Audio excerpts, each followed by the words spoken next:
अस्सलाम वालेकुम बच्चों, हम एमसीक्यू सॉल्व करने जा रहे हैं चैप्टर 6 के एक्सरसाइज के एमसीक्यू। बहुत ही सिंपल है बच्चों, स्टार्ट करते हैं पहले से। अ वायर इज स्ट्रेच्ड, एक वायर को स्ट्रेच किया है।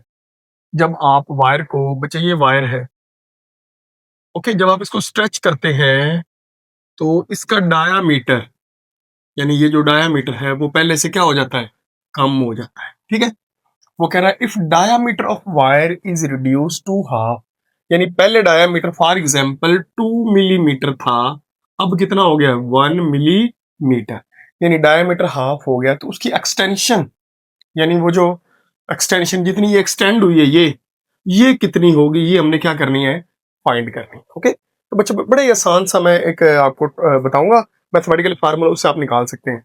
आप लोगों ने बच्चों यंग्स मॉडुलस पढ़ा है। यंग्स मॉडुलस होता है स्ट्रेस ओवर स्ट्रेन, ये यंग्स मॉडुलस का फार्मूला है, स्ट्रेस ओवर स्ट्रेन। यहां से बच्चों अगर आप स्ट्रेस निकालो तो वो होता है फोर्स पर यूनिट एरिया, और स्ट्रेन होती है change in length over original length, यानी change in length over origin. अब आप इसको अगर रीअरेंज करें तो ये कुछ यूं बनेगा, एफ, एक ऊपर वाला किधर आ जाएगा, नीचे, चेंज इन लेंथ यहीं रहेगा, और नीचे वाला एल ओरिजिनल लेंथ किधर चली जाएगी, ऊपर। ये फार्मूला बन गया। ओके, अब हमने रिलेशन निकालना है किसके दरम्यान भला, डायामीटर और एक्सटेंशन के दरम्यान। लेकिन यहाँ पे इस फार्मूले में हमें डायामीटर नजर नहीं आ रहा है, तो उसको मैं आपको बताता हूँ। ये हमारी एक्सटेंशन पड़ी है, एक्सटेंशन को इधर लेके आओ तो ये बनेगा delta y is equal to F L not over A, और साथ क्या आ गया, यंग्स मॉडुलस। अब बच्चे एक्सटेंशन है डेल्टा एल, लेकिन यहाँ पे क्या दिया हुआ है, एरिया। अगर बच्चे आप देखो, एरिया और एक्सटेंशन दोनों के दरमियान है इनवर्स रिलेशन। मैं बाकियों को छोड़ रहा हूं, इन दोनों को लिख रहा हूं। तो डेल्टा एल बच्चों बनेगा 1/a, यानी बाकी सारी चीजों को मैंने 1 कर दिया है। अब इनवर्स रिलेशन है, अगर आप एरिया को ओपन करो तो बच्चे एरिया होता है वायर का pi r square. Okay, pi r square. अब जो आर है और एक्सटेंशन है, दोनों के दरमियान कौन सा रिलेशन है, इनवर्स। लेकिन हमने आर रेडियस नहीं, हमने क्या निकालना है, डायामीटर। तो बच्चों आपको पता है कि रेडियस होता है डायामीटर का हाफ। ओके, लेकिन अगर हमें चाहिए आर स्क्वायर तो ये बनेगा डी स्क्वायर ओवर 4। तो बच्चे देखो, ये देखो, डेल्टा एल हो गया 1/, पाई आर स्क्वायर की जगह क्या आ जाएगा, डी स्क्वायर ओवर 4 है, नीचे वाला 4 किधर चला जाएगा, ऊपर। अब आप रिलेशन देखो बच्चे कि हमारे पास डेल्टा एल और डी स्क्वायर डायमीटर के दरमियान कौन सा रिलेशन है, इनवर्स। अब आपको समझ आएगी बच्चे, अगर डायामीटर हाफ हो जाए, यानी डेल्टा एल हो जाए 4/पाई और डी की जगह आ जाए d/2, लेकिन इसका क्या है भला, स्क्वायर। ओके, तो अगर आप इसको सॉल्व करो तो ये बनेगा 4/पाई डी स्क्वायर ओवर 4। तो अब आप देखो बच्चे, 4 नीचे वाला किधर चला जाएगा, ऊपर। तो हमारे पास बनेगा 4/4/पाई डी स्क्वायर। तो ओरिजिनल जो था वो ये था, उससे कितना बढ़ गया, 4 टाइम, यानी एक्सटेंशन पहले से कितनी हो जाएगी, 4 टाइम हो जाएगी, अगर डायामीटर क्या हो जाए, हाफ। तो बच्चे देखो, 4 टाइम वाला ये नहीं है, ये नहीं है, ये नहीं है, तो हमारा करेक्ट ऑप्शन क्या है, डी। यानी अगर डायामीटर हाफ होगा तो ये डी स्क्वायर ओवर 4 बनेगा, 4 किधर चला जाएगा, ऊपर, तो एक्सटेंशन 4 टाइम बढ़ जाएगी। तो ये चीज बच्चे आप लोगों ने याद रखनी है। तो पहला जो क्वेश्चन है एमसीक्यू से, उसका आंसर क्या है, 4 टाइम। थोड़ा सा लेंथी है, लेकिन आपको एक दफा समझ आ गया, प्रॉब्लम कोई नहीं है, आप जब चाहे कर सकते हो। नेक्स्ट है, 4 वायर्स सेम मटेरियल की बनी हुई, स्ट्रेच्ड बाय सेम लोड, यानी 4 वायरें हैं, ओके, और डिफरेंट लेंथ की हैं। ये अभी आपको बताता हूं इस तरह। There dimension are given below, यानी लेंथ दी है, डायमीटर भी दिया है, लेंथ दिया है, डायमीटर भी दिया है, लेंथ दी है, डायमीटर भी दिया है। वो कह रहा है विच इलोंगेट मोस्ट, यानी जब आप इसको खींचोगे तो किसकी लंबाई में ज्यादा इजाफा होगा। तो इलोंगेशन का यही फार्मूला मैं यहां पे लिख रहा हूं, ये देखो बच्चे, delta L is equal to F L not over A Y. ये मैंने फार्मूला यहां से निकाला, ये वाला। इस फार्मूले को वही दोबारा आप लोगों ने करना। अब देखो रिलेशन, देखो एक्सटेंशन का और एरिया का कौन सा रिलेशन है, इनवर्स। अब एरिया से आप डायमीटर निकाल सकते हो, जिस तरह मैंने ये पहला वाला एमसीक्यू सॉल्व किया।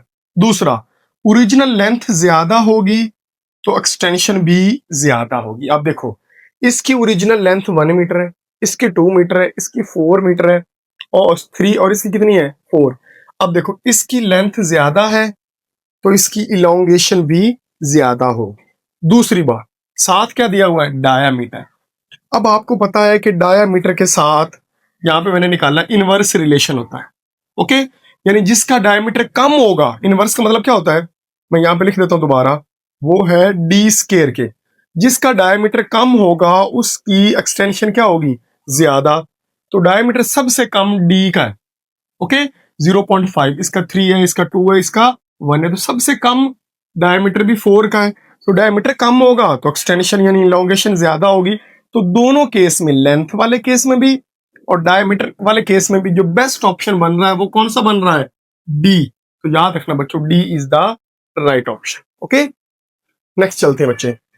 नेक्स्ट वो कहता है हमारे पास है तीसरा, टू मेटल्स, एक का एरिया 2 है, एक का एरिया 3 है, प्लेस्ड इन लिक्विड। बच्चों ये हमारे पास है लिक्विड, एक का एरिया 2 मीटर स्क्वायर है और एक का थोड़ा सा बड़ा बना देते हैं, और वो कितना है 3 मीटर स्क्वायर।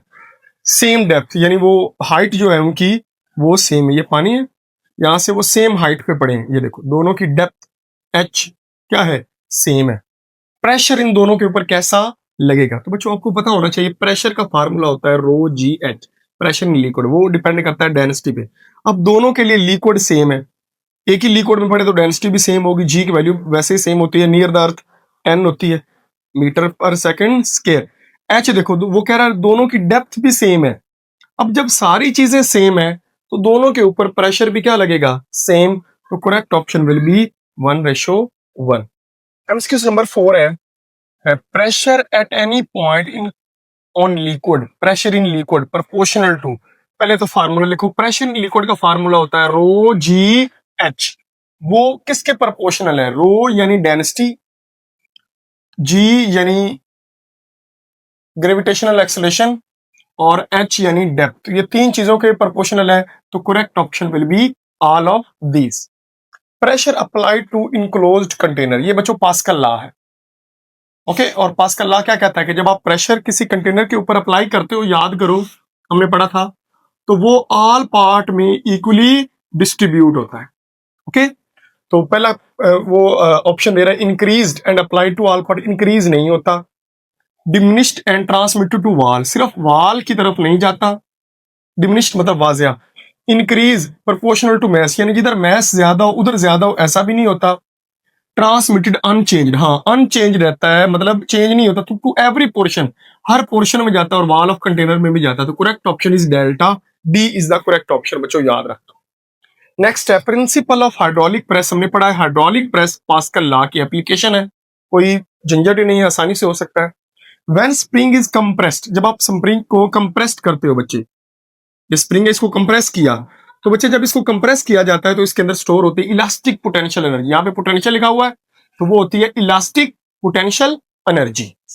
उसके बाद what force exerted by the atmosphere, कितनी फोर्स लगाएगा एटमॉस्फेयर उस ब्लॉक के ऊपर जिसकी लेंथ है 50 सेंटीमीटर। इसको चेंज कर लो, 50 सेंटीमीटर का मतलब है 0.50 मीटर, 100 पे डिवाइड कर दिया, और उसकी ब्रेड्थ दी है 0.40 मीटर, और उसका जो प्रेशर है वो है 100 किलो की जगह मैं 1000 पास्कल लिख सकता हूं ना बच्चों। अब बड़े हो गए हो तो किलो का मतलब होता है 10⁻³ यानी 1000 से क्या कर दो मल्टीप्लाई। हमें फोर्स चाहिए बच्चों, फोर्स होती है, प्रेशर होता है फोर्स पर यूनिट एरिया।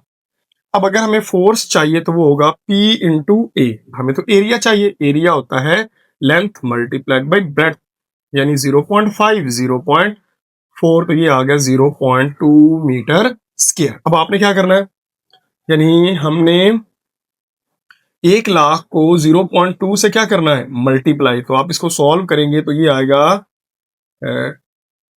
इतना आंसर आएगा।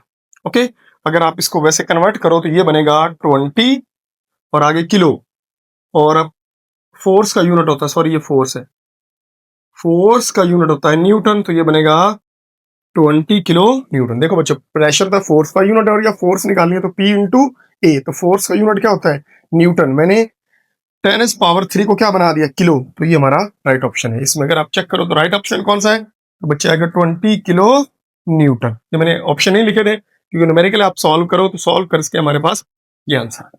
इस तरह बच्चे ये इसके 8 जो MCQs हैं वो सॉल्व हुए। आई होप आपको क्लियर हो गए होंगे। मिलते हैं नेक्स्ट वीडियो में, तब तक के लिए अल्लाह।